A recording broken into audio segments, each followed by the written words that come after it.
Imagine, for a moment, the I-95 corridor stretching from Maine to Florida.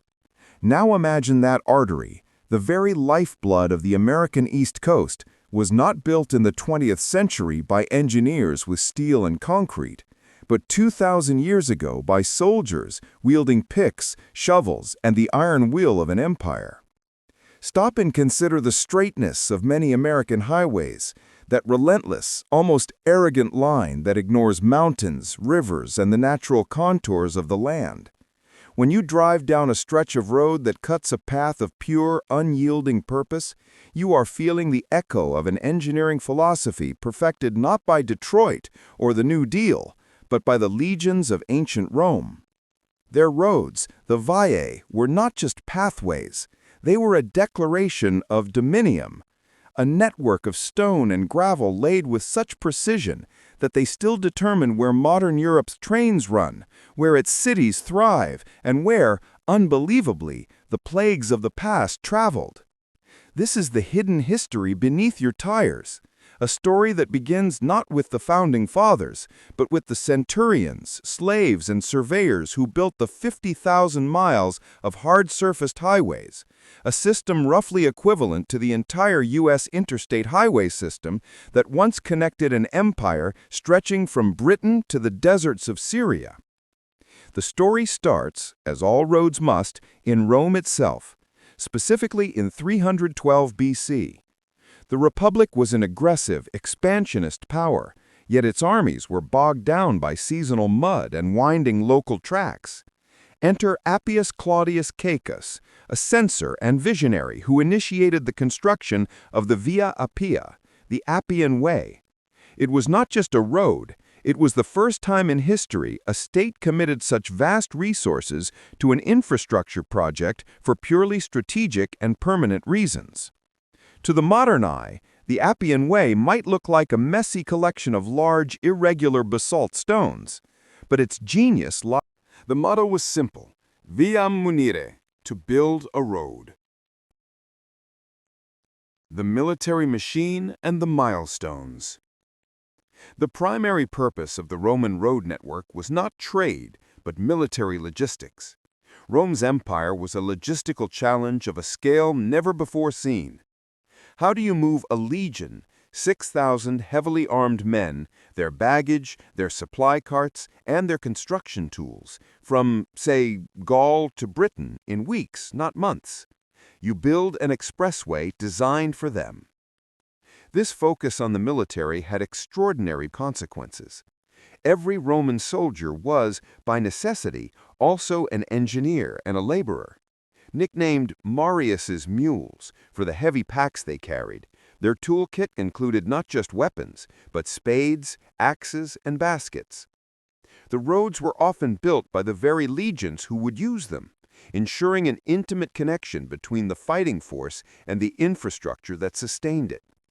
Inscriptions on milestones often credit the legions, the Legio II Augusta in Britain, or the Legio III Gallica in the Middle East, underscoring that road building was an act of conquest and maintenance. And what of the milestones? The miliaria were not merely distance markers. They were a sophisticated system of imperial messaging.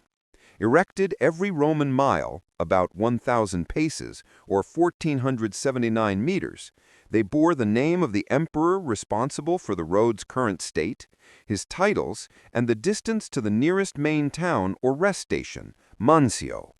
They were propaganda in stone, constantly reminding the traveler of who was in charge and whose power made the journey possible. In the Roman Forum, the Miliarium Aureum, golden milestone, marked the official center of the empire, symbolizing the hub from which all those The surprising and profound impact. The true astonishment of the Roman roads lies in their profound, often non-obvious societal impact. 1. The speed of information and the rise of the courier. The speed of travel was revolutionary. While a Roman army might cover 15 to 20 miles a day, the official courier system, the cursus publicus, was a staggering feat of logistical engineering. using relay stations, mutations for changing horses, and inns, mansions, for overnight stops set at regular intervals. An imperial messenger could cover up to 60 miles a day and perhaps more under duress. Think of that speed in the context of a pre-industrial world. Before the roads, a message from Rome to Gaul could take months. With the cursus publicus, critical military and political intelligence moved with unprecedented velocity. This centralized, rapid communication was a critical factor in maintaining the stability of the vast empire. It fundamentally compressed the Roman world, making effective imperial administration possible. 2. The global marketplace. The roads transformed trade. Before the Roman network, transporting bulk goods by land was prohibitively expensive. After the roads, trade boomed. Goods like Spanish wine, British wool, Italian pottery, and even exotic spices from the East moved efficiently. The roads weren't just for legions, they were the arteries of the Pax Romana, the Roman peace, facilitating a common market across an area greater than the contiguous United States. This economic integration laid the groundwork for the future structure of European and Mediterranean trade. 3. The unintended network of disaster and divinity. Here is a fact that should chill and surprise.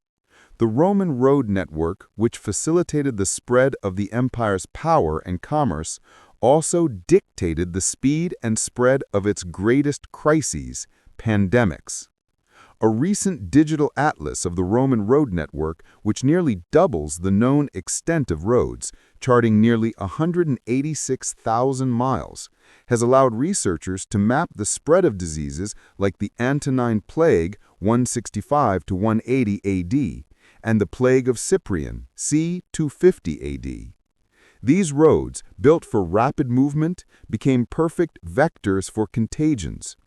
For the first time, a plague could go continental, traveling along the very same highly efficient routes as the legions and the merchants. The social impact of these ancient pandemics, population collapse, labor shortages, political instability, was intrinsically tied to the infrastructure that connected the empire. Conversely, this same network of stone and speed was instrumental in the spread of Christianity. When the Apostle Paul embarked on his missionary journeys, he did not hack a path through the wilderness. He walked or sailed along the established, protected, and well-maintained Roman routes. The efficiency of the roads allowed the new faith to be carried swiftly from the Middle East to Asia Minor, Greece, and eventually Rome itself. Christianity, in many ways, is a religion that owes its initial global reach to the practicality of Roman engineering. The legacy in stone and spirit. The Roman roads are not merely historical relics. They are living proof of the enduring power of foundational infrastructure. They taught the world that a state's power is measured not only by its armies, but by its ability to connect itself, to move ideas, goods, and people with purpose. Centuries after the fall of the Western Empire, the knowledge of Roman road building was largely lost, resulting in the muddy, rutted tracks that characterized much of the medieval period. It wasn't until the 18th and 19th centuries, with engineers like John Macadam, inventor of macadam roads, the precursor to asphalt, and Thomas Telford, that the principles of Roman layered construction, crown surfaces, and strong foundations were rediscovered and refined. Even the name of the modern paved road, street or strada in Italian, derives from the Latin term for the paved way, via strata. When you look at a modern interstate highway, with its concrete foundations, straight alignment, and standardized signage, you are seeing a direct philosophical descendant of the Appian Way.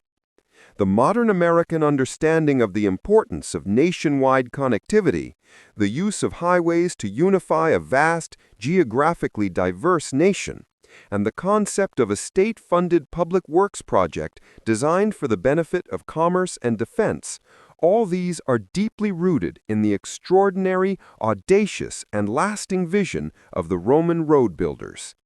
From the first block laid in 312 BC to the modern highways that crisscross the globe, the Romans didn't just build roads, they built the blueprint for the interconnected world we inhabit today, a testament to the fact that some engineering marvels are built not just to transport the body, but to shape the very geography of human history.